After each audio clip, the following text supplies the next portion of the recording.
Good morning, welcome back to the channel. Today's a pretty huge day for us. Liz will be going to Orlando to get some work done, but I will be taking Charlie to Red Bay, Alabama to the Tiffin Service Center to get some warranty work done on her before we go on pretty much a month-long straight trip of traveling around the East Coast. So yeah, come along for the journey.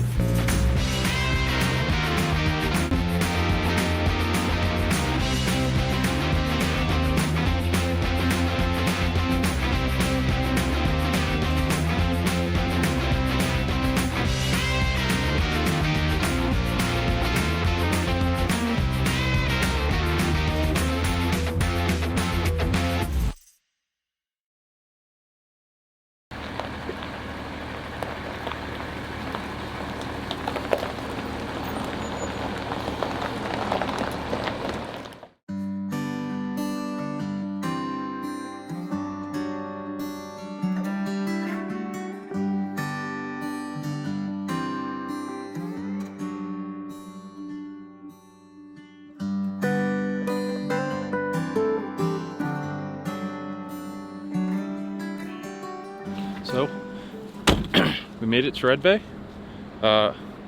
Unfortunately, I had a couple unforeseen delays, mostly with weather and traffic, but also I dumped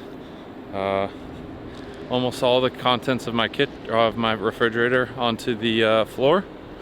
So that took about an extra 30 minutes, and so I got here too late to check in at the Tiffin Service Center, but that's all right because I found an RV park. It's called Red Bay RV Park. Most of the people that are staying here are in Tiffin's, and they're getting their service done for the service center, but they check in here since it's off compound and it's right in town. Red Bay seems to be very, very nice. Kind of like an old-timey, warm feel. The area surrounding it's pretty desolate, but hopefully I'll be able to explore Red Bay later this week, and we'll check in with the service center first thing tomorrow morning. So it's kind of cool. Red Bay RV Park, it's $25 a night or $140 a week, and there's no actual people that work here. It's you just put cash or check into an envelope and then you turn it in right there at the mailboxes, and that's it. So kind of on the honor system. It's convenient for me because I'm checking in pretty late, and now I don't have to deal with anyone. I just set up and I'm good to go.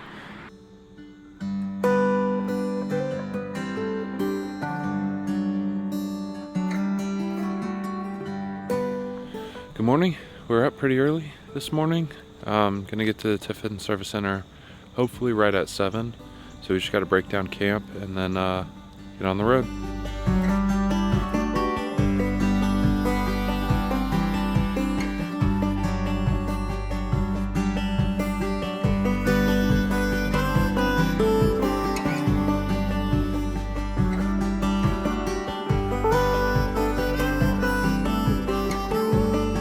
Got all checked in here at the service center.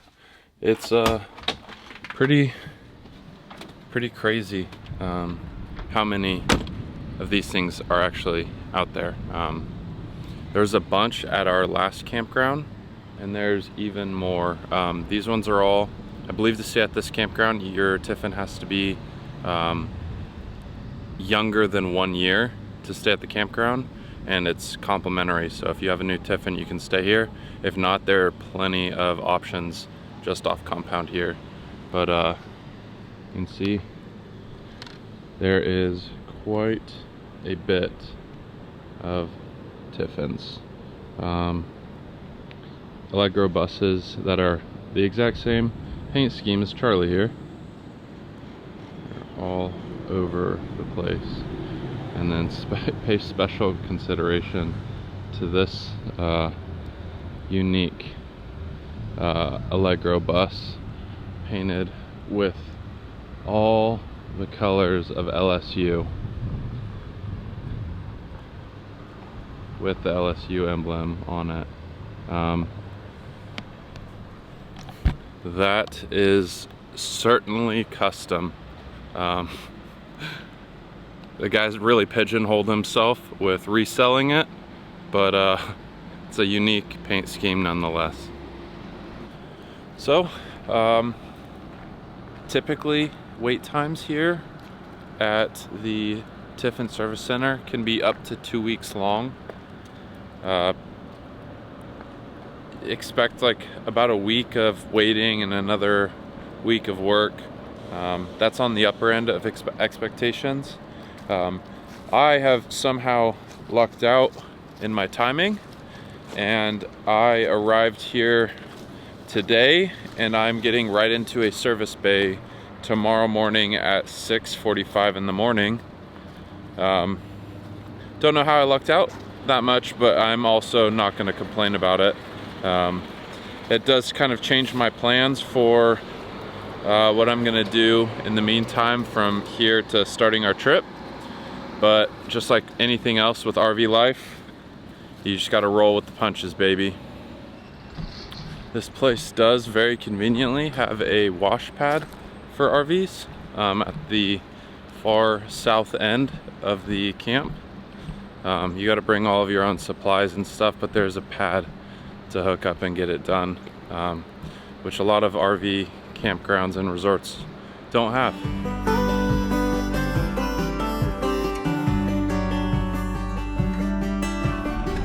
Went and picked myself up some goodies from the Tiffin store. Good morning. It is about 6 a.m. and we are getting ready to push off and head to the service bay. They wanted us there at 6:45, which means I got to get up pretty early, but it looks like this campground, if I'm honest, is everyone's up, so it looks like it's going to be a mad shuffle to get to the service base.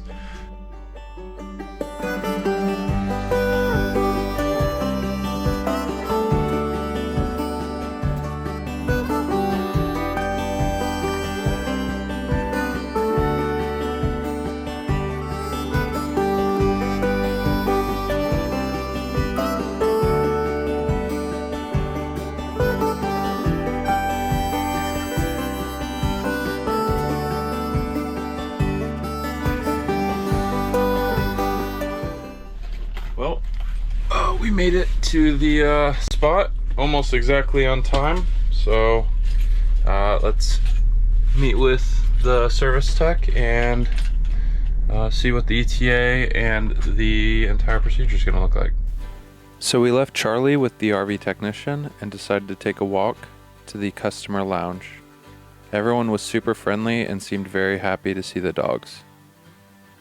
The customer lounges used to be divided into two separate parts, one for dogs, one for no dogs, but now it's just a singular lounge for dogs. It has a nice coffee machine, comfortable furniture, and everyone seemed to be very, very happy and very helpful and supportive here.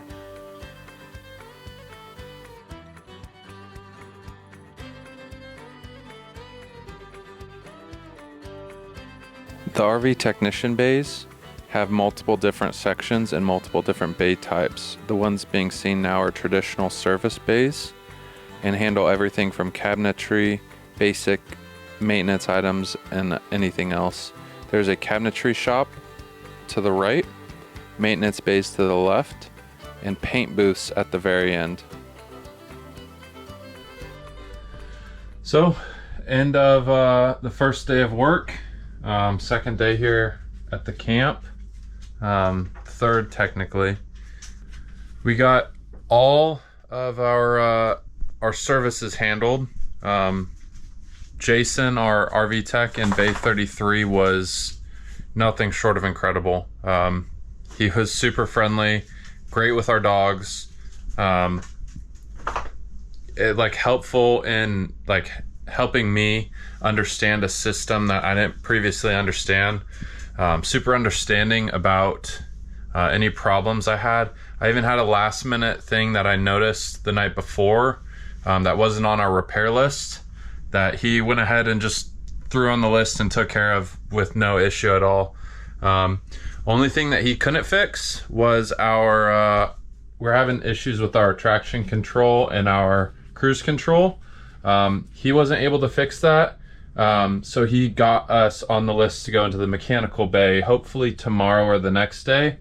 So gonna spend a couple more days here at the RV Service Center, which it's fine with me. We got full hookups. We're hanging out with the dogs, enjoying some lazy time and working on videos. I'll keep you updated on the mechanical work whenever it comes around. Well, early day 4, just the day after I got the other work done.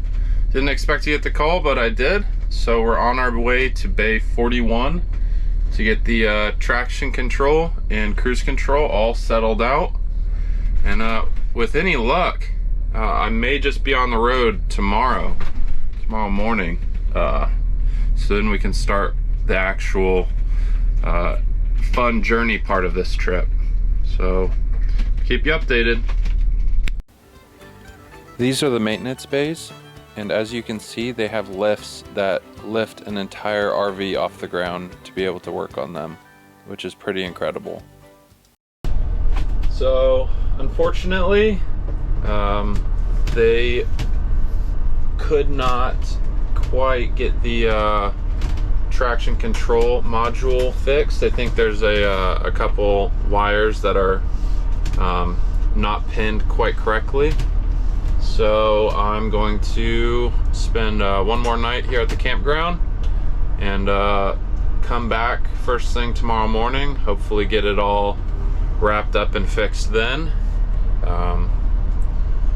Not a huge deal. Was hoping to get out of here tomorrow morning or tonight, but I mean, I set aside a good amount of time to be here, so all is not lost. So up early again on the morning of day 5. Gonna go to the mechanical bay again and see if we can get the issue with the traction control and cruise control fixed. Really hoping it gets done today, because it gives me the weekend to start traveling back to the East Coast, or more to the coast. Otherwise, Liz will probably end up joining us down here in Red Bay rather than me meeting her over on the East Coast. Always a backup plan, but hoping for plan A.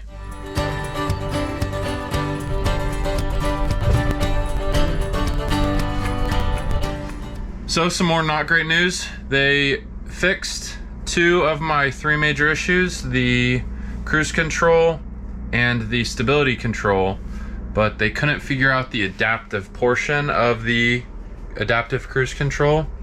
So gotta stay here the weekend and go in Monday to hopefully get that last thing fixed and then be able to hit the road to meet Liz in Savannah, Georgia before we miss our time slot for that. So fingers crossed. Good morning. We waited through the weekend and it's Monday morning now. So hopefully we're supposed to get out of here today. They said they just need to tidy up some things and finish the work on the adaptive part of the cruise control. So with any luck, we'll be on the road. I do need to give old girl a nice wash before we actually get down the road. We went through a pretty bad love bug swarm on the way here, and the front end of this thing is looking dirty. So yeah, fingers crossed. Was it 5th time's a charm? So unfortunately, the maintenance shop here was not able to figure out what was going on with the adaptive cruise control. So I'm being sent over to the chassis shop now, which is just around the way, just down the street, and see if one of the engineers over there can figure out what's going on with the adaptive cruise control.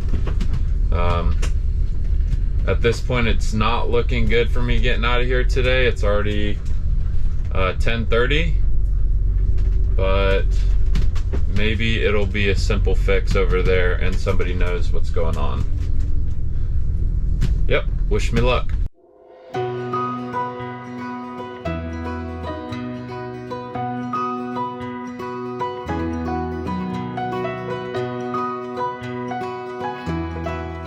So I'm sitting tight here at the service center, or the, not the service center, sitting here tight at the chassis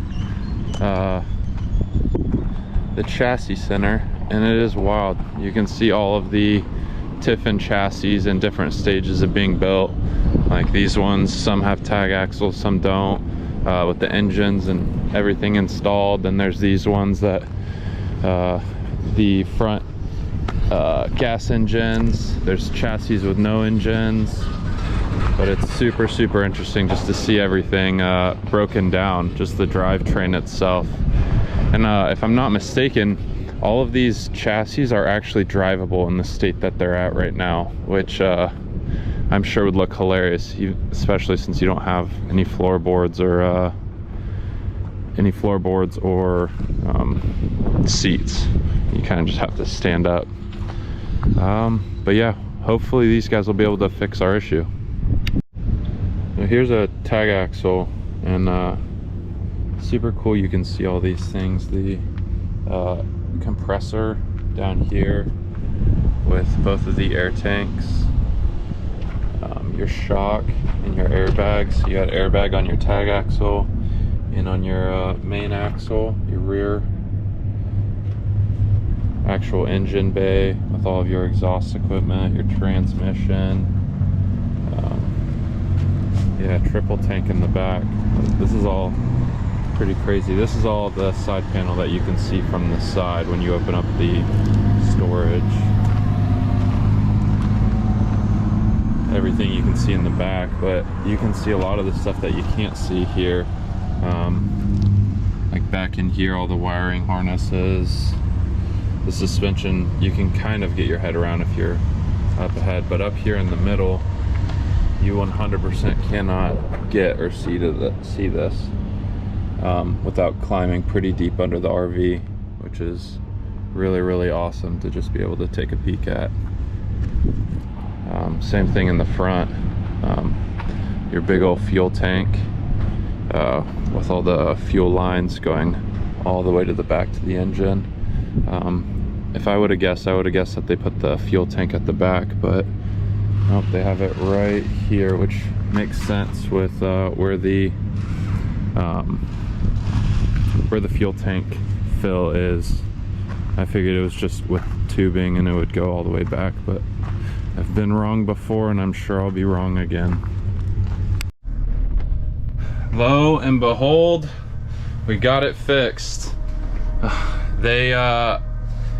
Tiffin brought out the actual engineer that designed all of the software for the ABS and cruise control, and he came out, checked it out, and fixed it. So I am now about to check out from the campground and then get on my way to go meet Liz in Savannah, Georgia.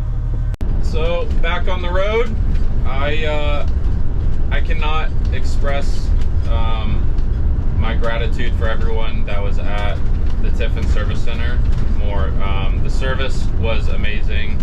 Everyone was extremely helpful, from the campground to the service bays to the maintenance bays to the chassis shop, which I had to go to, which isn't even, that's not really a service place. They're building Tiffins there, and they were still extremely helpful and courteous, as well as the patrons. Everyone that was there getting work done was extremely kind and knowledgeable, going out of their way to make life easier for everyone else, whether that be through little conversation, talking about rigs, grocery runs, talking about things to do out in town.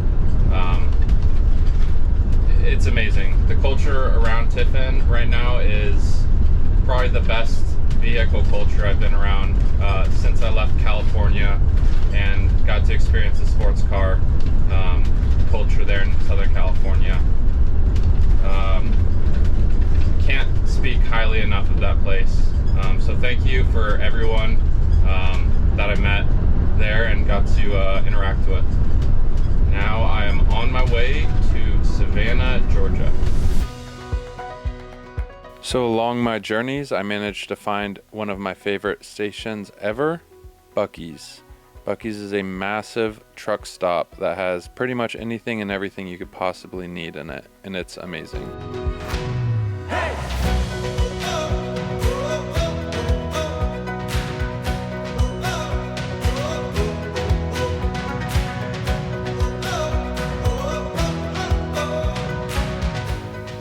So I managed to find a Cracker Barrel parking lot to boondock in for the night.